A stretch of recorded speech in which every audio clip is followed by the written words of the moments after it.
Today is Thursday, April 14th, and welcome to the 8:30 show. I'm KJ, and every Thursday night you'll find me here at 8:30 p.m. on YouTube at Metro Conservative Media.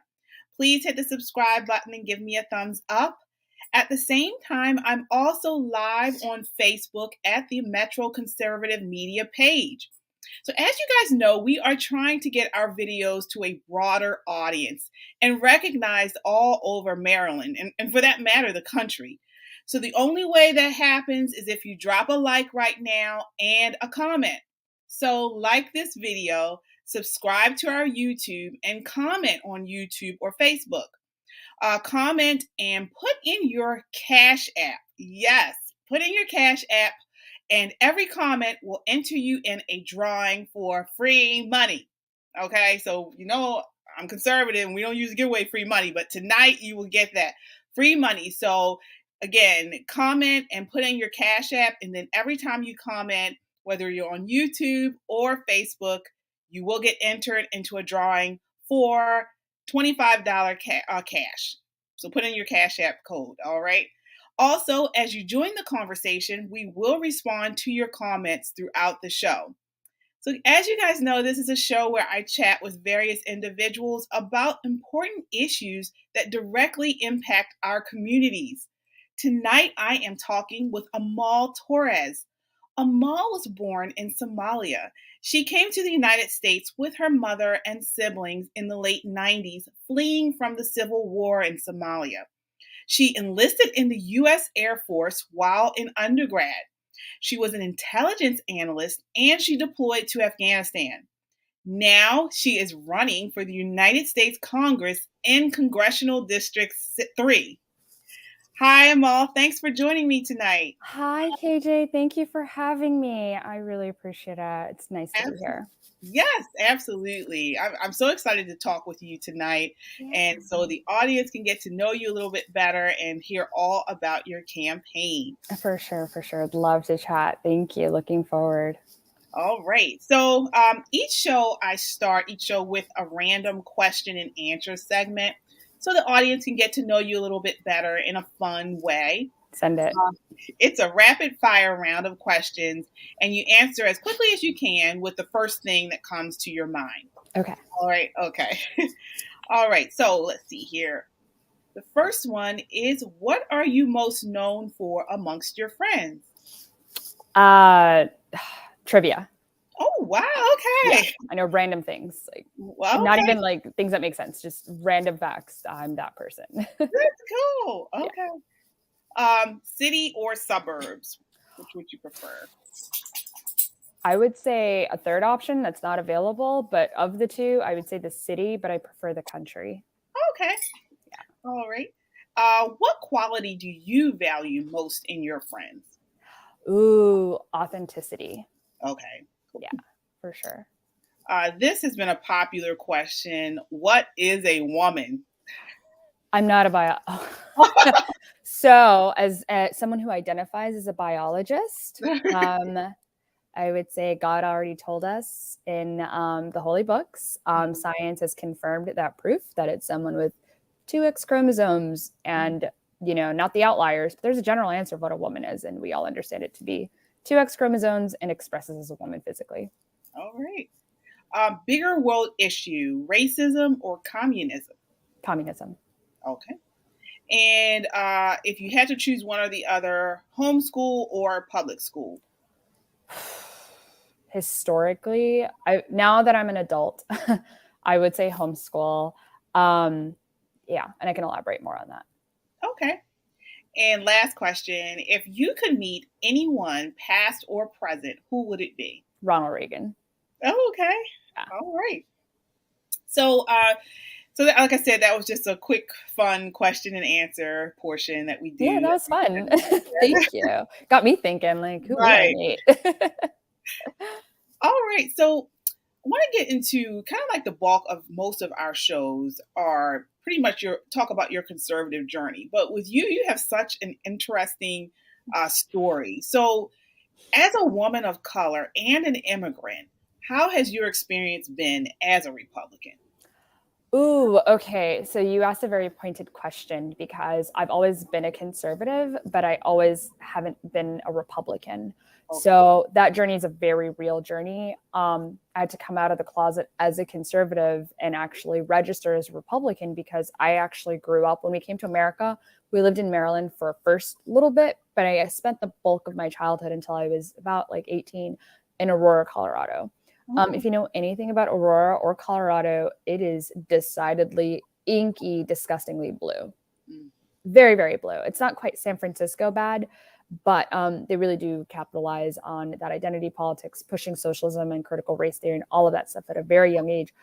And true is, you know your own identity and what your values are from a very young age, from what your parents have instilled in you and who you are as a person. So I knew I had conservative values and I couldn't say, that I was a Republican. I didn't know any Republicans. And it wasn't until I joined the military where I met my first cohort and peers that were, overtly Republican below the age of 25 or 30. And literally, there was not one conservative person in my schools, in my neighborhood, nothing, just didn't know them. And so it wasn't until I got to the military and I remember, oh man, we're really good friends now.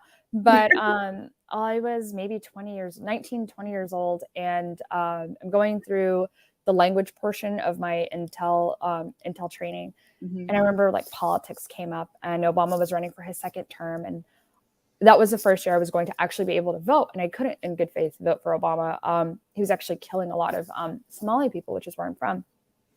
Through his like blank check targeting packages that he was just authorizing in that area, plus his just absolute horrendous bathroom bill and just all sorts of things. But I wasn't Republican. So I remember asking my friends, like, so who are you guys going to vote for? Like, do you know who you're going to vote for? It's kind of hard, right? They're like, oh no, I'm voting for Mitt Romney. And I'm just like, what? And they're like, yeah, no, I'm voting for Mitt Romney. And mind you, no one's under the age of, like, nobody's over the age of 30. So I was like, wait, that was a very quick answer. What? They're like, oh no, I'm Republican. And this guy's like, I don't know, man. I don't believe in politics. He's an outlier. And we were in this school for about a year. And every day we were just meeting like 5 days a week. About military schools are a lot longer in the day than average schools. So we're talking 7 a.m. to about 6 p.m. I was talking to these people every single day. And in the military, we hang out after work. And they just slowly, made me realize that my conservative values are Republican values, because all I saw growing up was Republicans kill Muslims.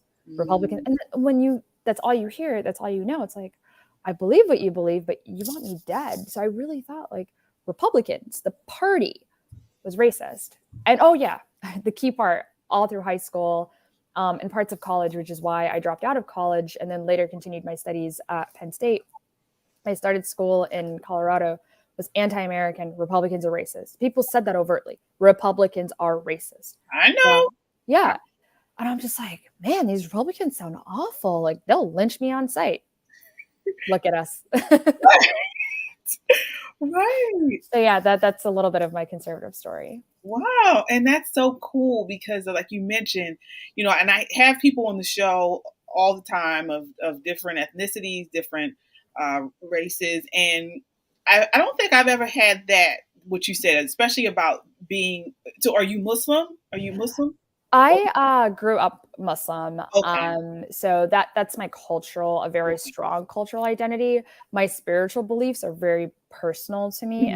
It's how I live my life, not how I interact with people. So yeah, so culturally, I do have the Muslim identity. My values are based in the Quran, but what I relate to people and how I treat people has nothing to do with my religious values. Okay. Yeah, because what you said as far as how Obama was bombing, your Somalia, and then how people used to say, well, Republicans, they don't like they bomb foreign countries. That's a very good, that's an interesting perspective that I haven't had on the show before. Yeah. So thank you. Yeah. So so let's get into your campaign. So as we know, the redistricting maps have been completed. I'm actually no longer in your district. I'm in District 3. I'm in District 7, I think, now. Everyone in Baltimore is District 7 now. Okay. Or So yeah. what do you think about the new maps in your district now? Amazing. Okay. Amazing. I know I said my religious values are private. I'm not private about the fact that I do believe in one God and I do have Judeo-Christian values. So I will say my name means hope. And I never understood why my name is Hope. So I always prayed about it. I was like, God, I hate my name. And every time I made any effort to change my first name, it would fail miserably.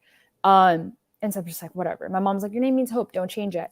And this ties back to my district because, hey, listen, if I'm going to do something, I'm going to go big. So what did I decide to do? Run for Congress. And the number one was gerrymandered district in the country.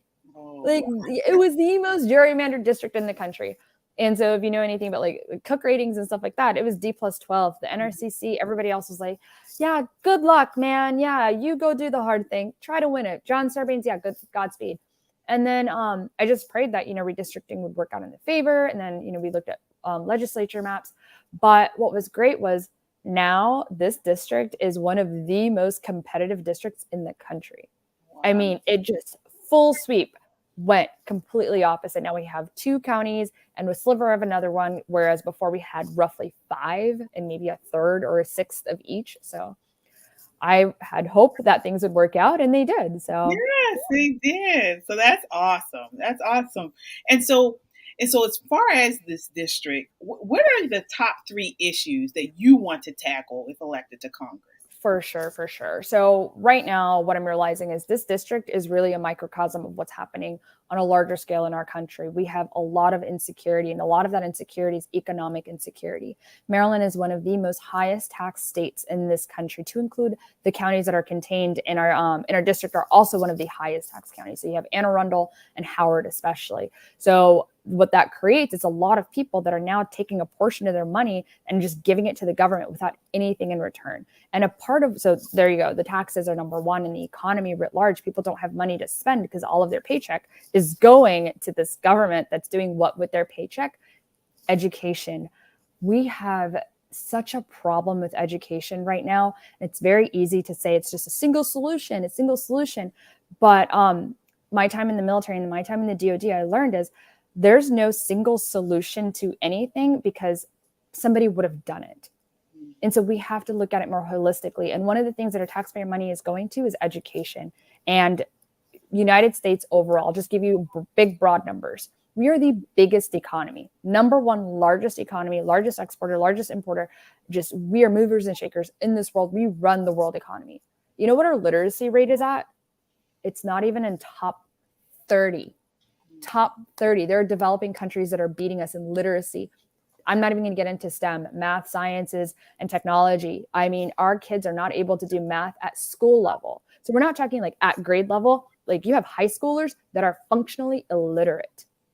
Yeah. And that's awful. And that's taxpayer funded education system. So I do believe in the importance of school choice, which is important to our parents, but that school choice has to be implemented effectively. And we can't ignore our teachers. They are voting members and they are important members of our community. They are truly public servants. They are educating our children. So we need to make sure that there is a good relationship between Department of Education, a healthy, effective relationship between Department of Education, the school systems, the parents that do need to have a say in their children, and the students. We need to take care of our children, right? Yeah. And then the overall insecurity that's occurring in our world, America has not felt this unsafe since 9/11. We've had our economy wrecked by COVID and the COVID mandates. And Governor Hogan, I mean, God bless him. He really tried his best to work with the infrastructure in this state. And while I'm running for a federal level, there's a lot that Congress can do that can hold the states accountable and to make sure that these mandates are not encouraged, right? So we need to protect our economy. We need to protect our people. We need to protect our children and encourage growth and innovation and truly bring America back to the true superpower it is, starting from our children and taking care of everybody in between. And the veterans are struggling too. And I am a veteran. I know the VA very intrinsically. We have a massive veteran population that have been dealing with claims for about 28 months. That's not okay. These people like myself put their lives on the line. I was lucky. I served in the 21st century. We're talking Vietnam vets that went in blind, that have dealt with atrocities that would be inconceivable today. They need to be taken care of. They paved the way for us. We went on vacation compared to these guys. All right. So those are the issues that I'm planning to tackle, not just by myself, but I do have a deep intrinsic understanding.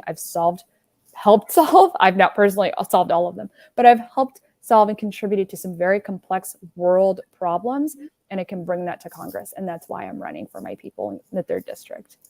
Yeah. And one thing you mentioned is about teachers, taking care of teachers. So Yes. right now we know that we've uncovered so many things going on in classrooms throughout this pandemic. And the teachers' unions have become really kind of like in opposition to parents. A cabal, yeah. Yeah, what are your thoughts on that? So they've become a cabal because we have incentivized teachers we've allowed them to kind of insulate into their own communities, and we've left them neglected. And a lot of the quality teachers have left. Teachers are, not getting paid well. They're not getting treated well. And people that sign up for a circumstance as difficult and as dire as being a teacher, some teachers get paid well, but most teachers are not getting paid well. It's the administrators that are getting paid well. They're activists. They're volunteers. Think about it. What do you volunteer for? What are you willing to take a pay cut for? Things you believe in, right? And so when people have these beliefs and they want to create culture change, you start with the children. That's who the teachers' corps are attracting at this point. And we need to nip that in the bud. We have great talent that are just not going into teaching because there's no money there, and this cabal has been allowed to form. So I'm working on policies. I'm taking a very strong and hard look. I don't have an education background, but I know how to source talent and insight. So I'm looking at developing a robust policy that encompasses all aspects of education. So at the end of the day, the parents and the students get the best out of our public school education system. All right. Now, as you kind of mentioned in the beginning, you have a crowded primary race right now. So, I know a party like a GOP party. Right. So, what makes you different than the other candidates running? For sure. Let me start out by saying we're lacking something in Maryland, and that's the cohesion of a true, ride or die Republican Party. And while it is a competition, while it is a race, it's not a race to the death, right? It's not a blood sport. And I want it so that whoever wins this, that we can all band together and work together and flip this seat red, regardless. And I would hope to get that support if I were to win. And I hope to throw my full weight behind whoever wins so that we can flip this seat. So that's my opening statement. What sets me apart? This is kind of like my resume. My resume speaks for itself. I'm an American by choice. I know what it's like to lose your country. I fled, and I'm trying not to get emotional, but it's hard. It's hard not to when you see the same things that tore your own country apart happening here. And some of the people that are contributing to that look like me, sound like me, and are from the same country, and they're giving my people a bad name. And my mom raised me with the value of, if you show up somewhere, leave it better than you found it, and always strive to be a part of the solution. And so when I turned 19 and I was an undergrad and I'm hearing, hey, America's this awful country. America sucks. You're Black. Sucks to be you. There's white privilege. And this was in the early 2010s. So I can only imagine how higher ed and, university have deteriorated since. I stood up and I joined the military. I put my life on the line. I was an intelligence analyst. And I'll have you know, and I hope some of my peers are watching this, I fought to deploy. Intel analysts don't deploy easily. I fought, I begged, I cried. I got in trouble because I wanted to deploy. And I got to deploy. I got to support operations in Afghanistan. When I was 26 years old, I got rocketed by the Taliban because I was in charge of supporting and making sure that we maintained a safe perimeter, and the Taliban tried to bomb our compound. And so I've seen what it's like to want to be killed by people that believe in the same God as you do. Right. That are targeting you. Yeah. And so that's a heretic. That's a radical. But that person, believe you me, is doing the right thing. They're doing it for a cause. And there are people right now that have a cause that they're trying to push onto this country. And I'm willing to fight and make sure that culture war is not waged, that we do not lose our country to them.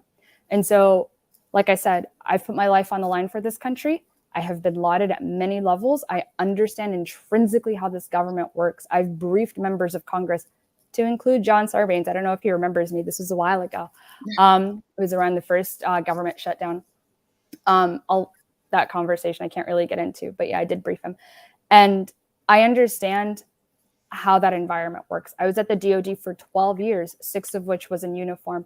I've worked on interests at the level of the president. So we're talking about national level interest. That's strategic, operational. I've advised 2, 3, 4-star level generals. I've worked at the tactical level. Target packages that I've written and contributed to have directly been targeting high value individuals. So people that are of direct threat to U.S. persons or U.S. interests. And why I'm a good fit is because my last job, I had a very cush civilian job. I was a senior analyst. I didn't have to do anything really anymore. I was done with the dirt. And I could have just relaxed and just mentored a few people and advised a few things, edited a few reports, and briefed really important people. And COVID happened. Ukraine happened. And that was a last straw for me. Because when you're in the DoD, you have to be apolitical, even more so than the other federal government employees. And so taking an oath again, where I am essentially swearing to, obey all orders from all officers appointed over me, to include the commander in chief, and he's acting and saying what he's saying. It's elderly abuse what's happening with him in the first place. So I feel like I'm committing a sin by saying anything about him in the first place. Then you have Kamala in office, and you have half in Congress that seems to conspire against the average American. Now I'm done. I know asymmetric warfare when I see it. So I'm taking that fight to Congress. Right. And one thing I wanted to ask you is, I know on the website, one of the things you've mentioned, I think it was either on the website or on your social media about being a compassionate conservative. Yeah. What does that mean? Because we've heard that tossed around over the years. What does that mean to you? Yes. So compassionate conservatism, that was the OG Bush term, right? George Walker Bush, H.W. Bush. And essentially what it means is, admittedly, let's be honest, Maryland is not Alabama politically. We have people that disagree with you and I. And as people that are running at the federal level, there has been this culture of antagonizing those that you disagree with and demonizing them. Well, that's tribalism. And I'm talking about all sides right now. I'm mad at everybody right now, to include Republicans and Democrats, for doing this, because that's tribalism. When you antagonize people in your own country, nobody likes that, right? While I disagree what people in Congress are doing, I'm not mad at, and I'm not going to take it out on people that voted for them. I'm going to let them know, hey, man, what you voted for is not working in your best interest. Why don't we have a conversation and invite them to make a better decision? But we've conflated the two. We've conflated our opponents with their constituents. I'm not mad at the constituents. So that's what I mean by compassion. I have compassion for my fellow Americans that aren't in office, that aren't seeking office, that aren't influencing policies, but that have a vote.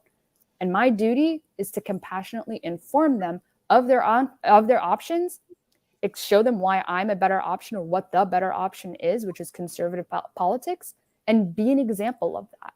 Mm-hmm. Yeah. And what you're saying is kind of like the total opposite of what we have going on now in Congress, on both sides.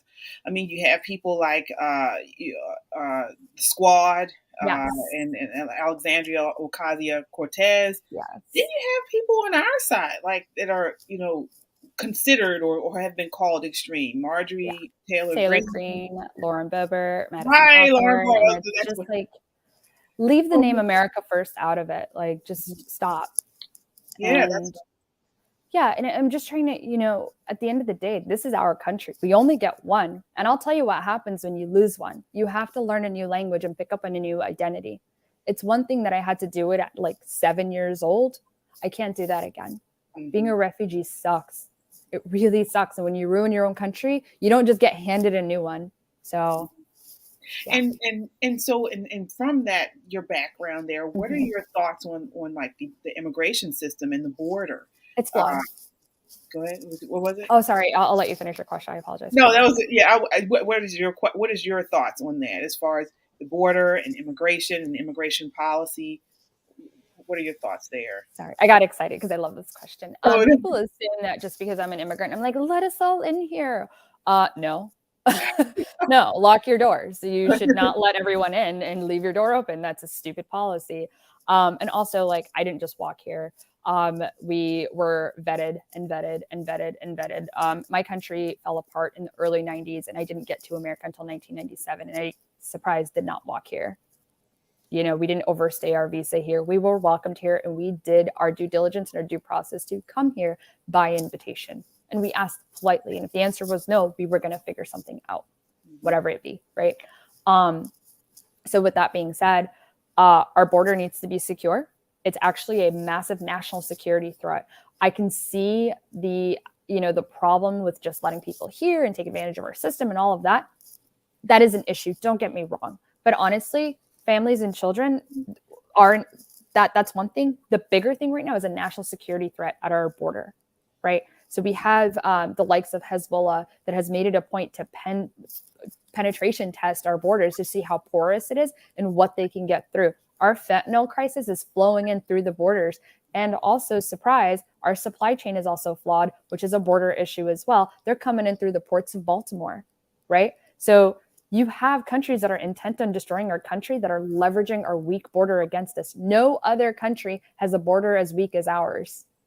And granted, we're great, we're doing fine, but just because you got, a friend that made it, you are not entitled to their house. Boundaries exist, and we as a nation need to come to terms with that. With the issues like DACA, that needs to be treated with sensitivity and consideration for the circumstances. Right. And I'll leave it at that. All right. Well, we are getting closer to the end of our time. It goes by so fast. I want to leave you with the last thoughts. What do you want to leave the audience with as far as your candidacy, as far as with you? What do you want to leave? Because the election is in what, July? July 19th. Vote, register to vote, make it a point to get at least 10 people to register to vote, get 5 of them with you and watch them register to vote. Right now, election integrity is a conversation, something on everybody's mind. Get everybody out there, get them voting. If I could earn your vote, that would be incredible. Thank you so much. It would be an honor to serve you in Congress. I've served my fellow American people in uniform. I have had the blood of my brothers and sisters on me in the battlefield.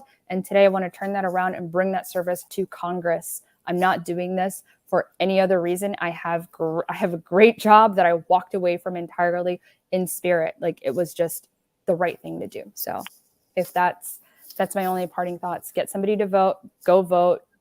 We could beat election integrity by active participation in our civic duty. All right. And is there anything you, as far as volunteers or anything you'd like to, advise of that? Yeah. Yes, please go to my website and listen, I would love to hear from you. If you want to volunteer, go to my website, shoot me an email. Please contribute. We need the contributions. That's how we get the doors knocked on. And if you want to help me knock on doors, hit me up on Twitter, hit me up on IG. I'm live on both. I check my messages personally. Hey, listen, you're going to do a job, do it yourself. I'm not alone. I do have staffers and support, but I'm always looking for volunteers. I'm looking to build a team. I take care of my people. Love to have your support and work together. And if you have any questions for me personally, shoot me that DM, shoot me on IG, shoot me a message on IG, Twitter. I'll talk. I'm willing to have the conversation. All right. Well, that wraps up this episode of the 8:30 show. Wow, quick. This is amazing. Thank you so much for doing what you're doing, KJ. We need your Yes, absolutely. We definitely got to have you back on after the election. So this wraps up the 8:30 show. We are all over social media under Metro Conservative Media. Like, share, and leave a comment, and follow us on Facebook, YouTube, Instagram, and Twitter. Also, check us out on our website at www.metroconservativemedia.com. We love to get your feedback. I hope to connect with you again next Thursday at the same time. Wishing you warm days and starry nights. Good night.